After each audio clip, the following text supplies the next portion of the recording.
Before humans gave names to these mountain ranges, before roads cut through the northern forests, and long before science could explain how life survives through months of bitter cold. Across snow-covered conifer forests, frozen valleys, and wind-swept mountain slopes, lynx move silently in search of prey. Wolverines follow tracks that may lead them to food. Snowy owls scan the ground from above. Foxes listen for movement beneath the snow.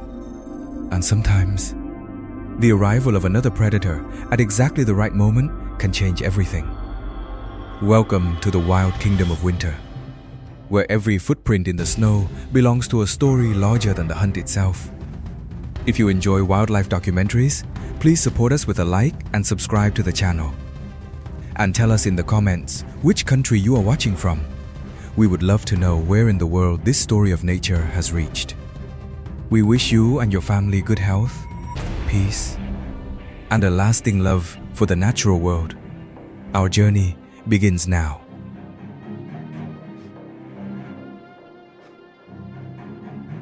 Between the snow-covered trees, a shape almost disappears into the forest. The lynx. It does not possess the size of a bear, and it does not hunt in packs like a wolf. But it has another advantage: silence. Species within the genus Lynx have relatively long legs and broad paws, features especially useful when moving across deep snow. In North America, the Canada lynx, Lynx canadensis, is a specialist of the northern forest. An adult often weighs only a little more than 10 kilograms, tiny compared with an adult moose that may weigh several hundred kilograms. But size does not tell the whole story.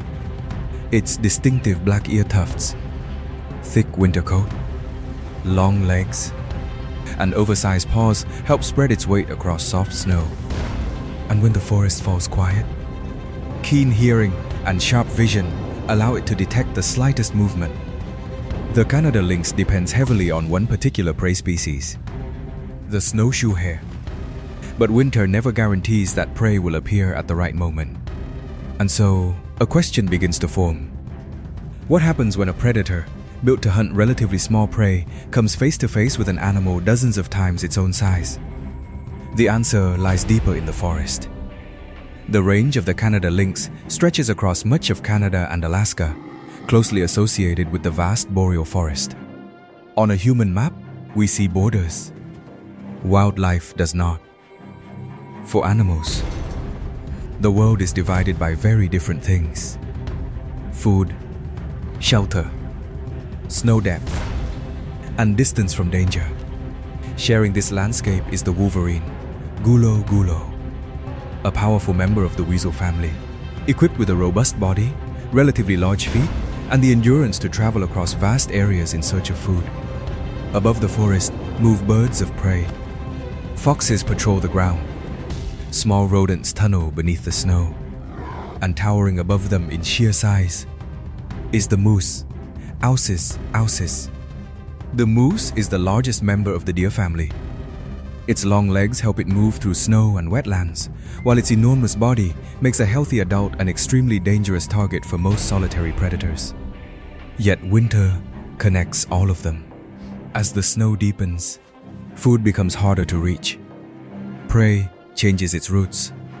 Predators must search farther, and sometimes those paths cross. That is when the silence of the forest comes to an end. A hoofed animal searches for food. Behind the trees, the lynx lowers its body. For an ambush predator, distance is everything. The closer it can approach before being detected, the better its chances. Then the silence breaks. The prey bolts. Snow explodes behind pounding feet. But here, it is important to separate cinematic imagery from biological reality. Canada lynx mainly hunt snowshoe hares and other relatively small animals.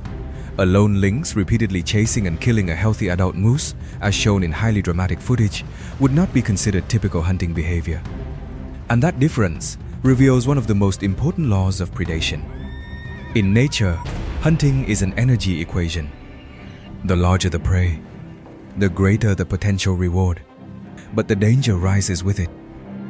A single kick from a large-hoofed animal can cause serious injury, and an injured predator may lose the ability to hunt for days. As the chase continues, another figure appears, the Wolverine. It does not necessarily need to perform the entire hunt in order to benefit from the outcome. If a carcass appears, a new opportunity appears with it, and now the story changes. It is no longer simply predator and prey.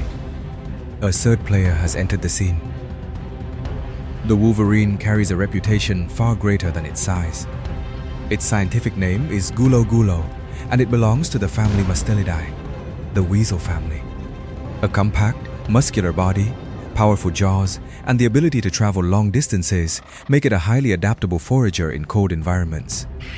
It can hunt small animals, but it can also feed on carrion, an especially valuable source of energy during winter.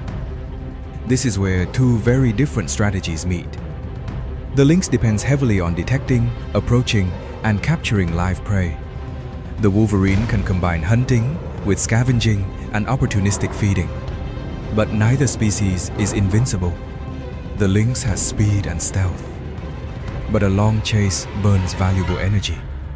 The Wolverine is strong and persistent, but it must still judge the risks of confronting another carnivore directly. The moose is enormous, but maintaining such a large body requires enormous amounts of energy. Even snow has two sides. It may benefit animals with wide, well-adapted feet, but when it becomes too deep, movement grows costly for almost everyone. And this is one of the great truths hidden beneath spectacular confrontations. The strongest animal does not always win. More often, the individual that uses energy, terrain, and opportunity most efficiently earns one more day to continue. But even the hunt is not the biggest story here. Eventually, the chase comes to an end. The sound fades away, and the mountains return to silence. Its story does not simply end. Nature is not simply a battlefield where predators defeat prey. It is a living network, where energy constantly passes from one organism to another. Every creature takes something from this world, and eventually gives something back. The footprints we see in the snow today will disappear beneath the next snowfall, but the cycle itself will continue. Through winter, through spring, and through generations yet to be born. The real wonder of the wild is not simply that animals survive. It is that so many different lives, each following their own path, remain connected within the same extraordinary system. And as long as these forests, mountains, rivers, and wild spaces remain protected, this ancient story will continue.